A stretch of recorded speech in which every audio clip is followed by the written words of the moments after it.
کہ جس کی بنا پر یہ دیوار ٹیڑھی بنی ہے. یہی معاملہ ہے.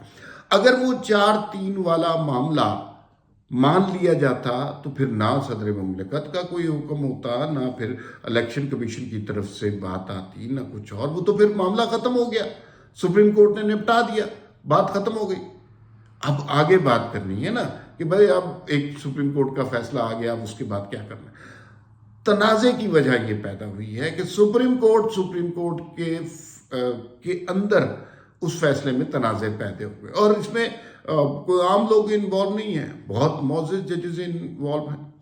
وہ جو کہا جا رہا ہے کہ پاناما کے حوالے سے بھی اسی طرح کی کوشش کی گئی. وہ 3 ججز جو 3-1 سے فیصلہ آیا تھا یا 3-2 سے فیصلہ آیا تھا، اس میں 2 ججز جو نہیں تھے، جو پہلے اپنا ورڈکٹ دے چکے تھے، جب وہ پہلے اپنا مائنڈ دے چکے ہوں تو ان کے خیالات کو شامل نہیں کیا جاتا، ان کو بھی شامل کر کے 5-0 کا ورڈکٹ دے دیا گیا تھا. یہاں پر بھی یہی سچویشن پیدا ہو رہی ہے. لیکن اس وقت چونکہ مثبت رپورٹنگ کا زمانہ تھا، اس لیے اتنا بڑا تنازع کھڑا نہیں ہوا تھا.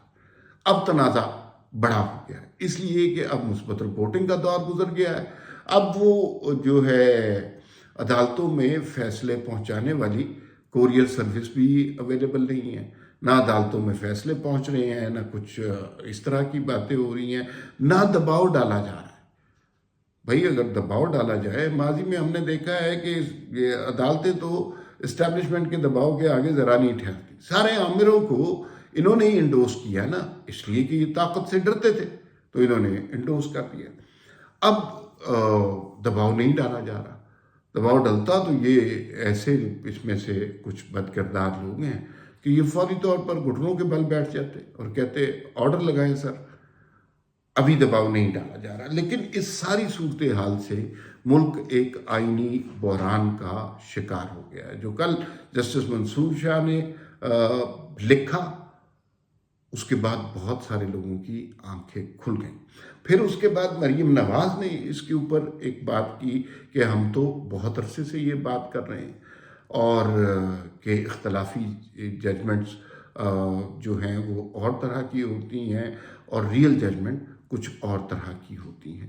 تو اس پہ اب پولیٹیکل پارٹیز بھی کھل کر سامنے آنے لگی. پھر ہم نے دیکھا کہ ٹرکوں کے حوالے سے جلسوں میں بات ہونے لگ گئی. ویسے تو ڈوب کے مر جانا چاہیے کہ جو لوگ اس کے باوجود اتنی عوامی تضحیک ہو رہی ہے، توہین ہو رہی ہے، اس کے باوجود بھی اگر لوگ اس پر قائم ہیں تو، اور منصب پر بیٹھے ہیں، کرسی سے چمٹے بیٹھے ہیں، 2-4 مہینے ان کے رہ گئے ہیں، تو یہ تو جج کے لیے شرم کا مقام ہوتا ہے کہ اس کی ورڈکٹ پر، اس کے کنڈکٹ پر، اس کی لائف پر اگر اعتراضات اٹھنے شروع ہو جائیں. لیکن یہاں پہ کسے شرم آتی ہے؟ یہاں پہ تو آخری سانس تک کرسی سے چمٹے رہنے کا رواج ہے. میں نے بھی آپ کو یاد ہی ہوگا وی نیوز کے لیے بھی ایک انٹرویو کیا تھا مریم نواز صاحبہ کا. 8 تاریخ کو وہ چلا تھا، اور اس کے اندر وہ یوٹیوب پہ بھی اویلیبل ہے. پورا انٹرویو 1 گھنٹہ 3 منٹ کا تھا. It was very kind of her. تو 1 گھنٹہ 3 منٹ کے درمیان کچھ گفتگو ججز کے حوالے سے بھی ہوئی تھی، ان کے کنڈکٹ کے حوالے سے بھی ہوئی تھی.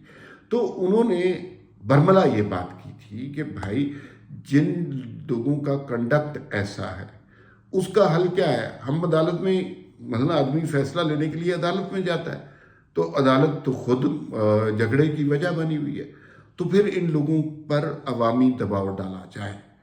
اور مسلم لیگ نون کا مسئلہ ہی یہ ہے کہ اب سب کو پتہ چل جاتا ہے کہ 3 ججز بیٹھے یہ ہوتے ہیں تو فیصلہ کیا آئے گا. یہ انتہائی شرم کی بات ہے سپریم کورٹ کے لیے، عدالتوں کے لیے. اسلام آباد ہائی کورٹ میں بیٹھے صاحب جو ہیں وہ کیا فیصلہ دیں گے؟ ججز کے نام سے یہ فیصلے لوگوں کے ذہن میں نہیں آنے چاہیے. ججز اپنے نام سے نہیں، اپنے کام سے پہچانے جانے چاہیے. لیکن یہاں پہ لوگ پکے پکے پارٹی بنے ہوئے ہیں، اور اب یہ باتیں کھل کے ہونے لگ گئی ہیں. یہ بیگمات کی وجہ سے، بچوں کی وجہ سے بلیک میل ہو کر مسلم لیگ نون کے خلاف فیصلے دیتے رہے ہیں. پاناما کیس بھی اس کی ایک سیاہ مثال تھا، بہت تکلیف دہ مثال تھا، جس میں وہ سسیلین مافیا اور بلیک لا ڈکشنری وغیرہ ساری باتیں کی گئی تھی. اور اب جو کچھ ہو رہا ہے الیکشن کا، یہ بھی اس کی کبھی مثال بنے گا. مجھے یوں لگتا ہے کہ یہ معاملہ اس دفعہ اتنی سہولت سے نہیں ہوگا. 3 کا ٹولہ اپنی مرضی کا فیصلہ نہیں دے سکے گا، اور اگر دیا تو اس کے سماج پر کافی مضر اثرات ہوں گے، اور پھر ایک ریوولٹ ہوگا وکلاء کی طرف سے جو اس فیصلے کو غلط سمجھیں گے. وہ یقیناً اس کے بارے میں اختلاف کریں گے، اور پھر وہ ججز جو بڑی اپنی عزت بچا کر بیٹھے ہیں وہ پھر پبلک آئی میں آئیں گے. فی الوقت اتنا ہی، پھر ملاقات ہوگی. اللہ حافظ.